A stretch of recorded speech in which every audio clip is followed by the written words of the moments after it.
Hi, my name is Phyllis, and I will be doing my persuasive speech for Speech 101. Today I have an audience here in the camera person, and I will begin my speech. Hi again. Like I said, my name is Phyllis, and I am here for Speech 101, Communication, and I want to talk to you about three numbers. But before I get to the three numbers, let's discuss organ donation.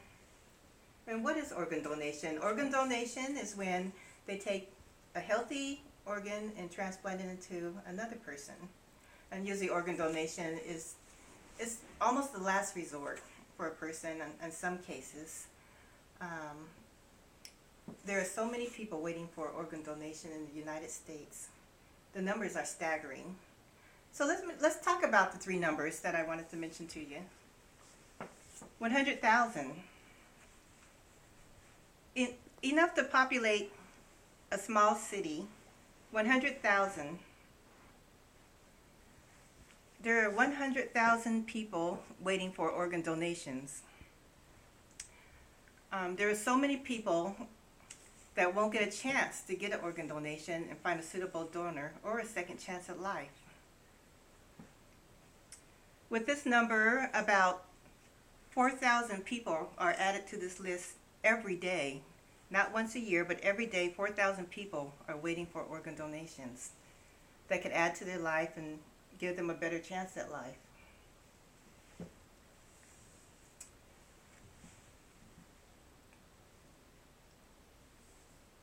This is very sad that we have such a staggering number.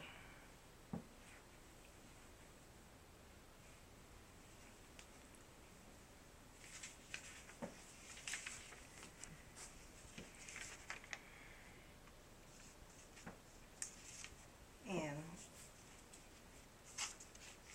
the numbers are so staggering.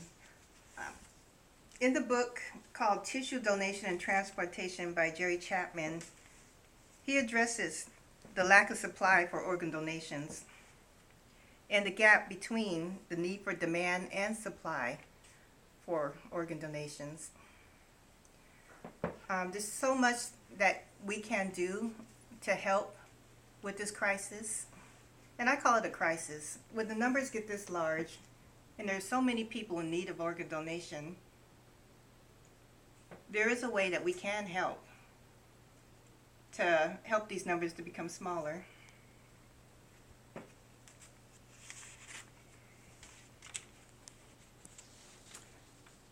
Another number I would like to talk to you about is 50. If you know that just one donation, you could help 50 people with a second chance of life. By donating skin, tissue, cornea, 50 people can benefit from just one donation from you. Organs that usually are in need, and usually organs we hear about after the person has died, they donate their organs. But there's also people who donate organs while they're still alive. Internal organs such as the heart, lung, kidneys, pancreas are in need, but also skin and tissue and corneas are beneficial. Another number I want to talk to you about is 1, and this is where it gets more personal. I was reading a book. I was reading one book, and it talked about the cases of people receiving organ donations.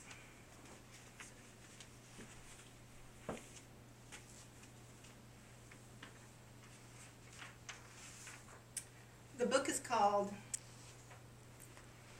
A Gift That Heals: Stories of Hope, Renewal, and Transformation Through Organ and Tissue Donation by Mr. Green. In one story, he talks about a woman waiting for a heart transplant. She described how wonderful her doctors and nurses is, but they couldn't do anything for her. They did all that they could for her, and she was on the max dose of medications that could be allowed for her. So the final resort was they put her on the organ transplant list. And usually when you get on the organ transplant list, that usually is the last hope for you when you get on the organ transplant list. So in the story, she describes how traumatic it is just to be waiting for an organ. The things that you go through, the stress, the worries. She said it's difficult even to think of short-term goals, let alone long-term goals, when you're in such a desperate situation. But one day, the call came in, and a heart donor was found for her. The surgery took place, and she now reports of getting a second chance at life. That she now can enjoy the things that she didn't think was possible. She can spend time with her grandkids. She gets up in the day and she says, "What a wonderful life." It's her first words in the morning. It's all worth it just for even one person that you could help. That one person, and also one is you, the one person who could help a person to have a quality life.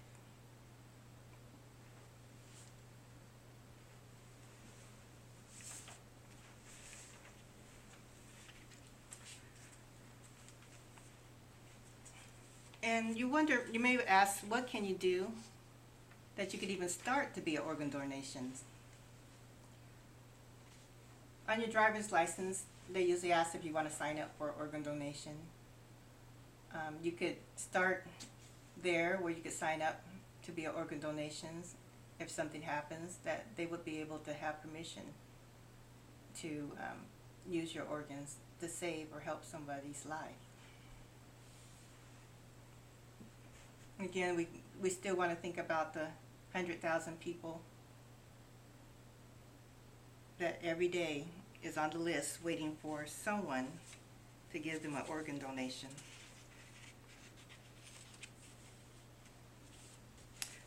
So you want to be sure you sign your organ donor card and register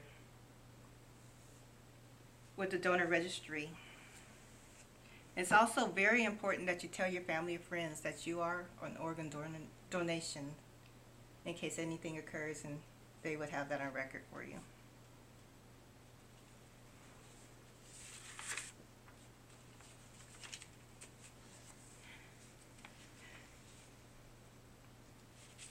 Anyone can be a donor.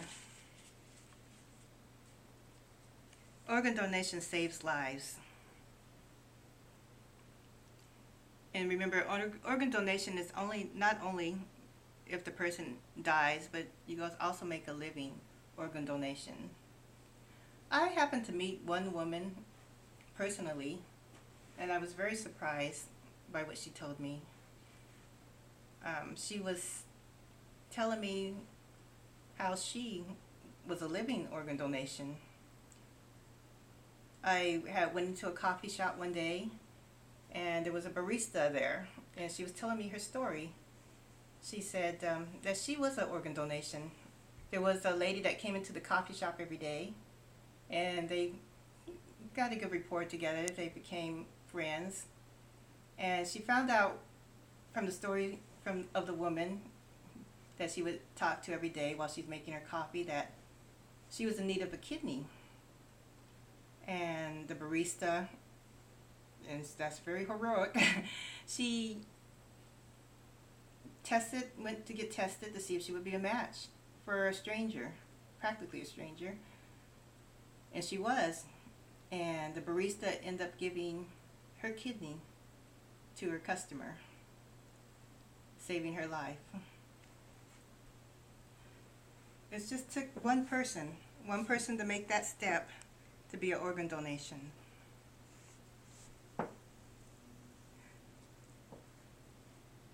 And this is something that we all can do. Again, there's 18 people each day dying from not being able to get an organ donation. That's 18 people, 6,000 people each year die because they are not able to get a donor or a suitable donor at that time. So please, be an organ donor. Help somebody to have a better life, a second chance at life. Thank you. How many are you supposed to speak?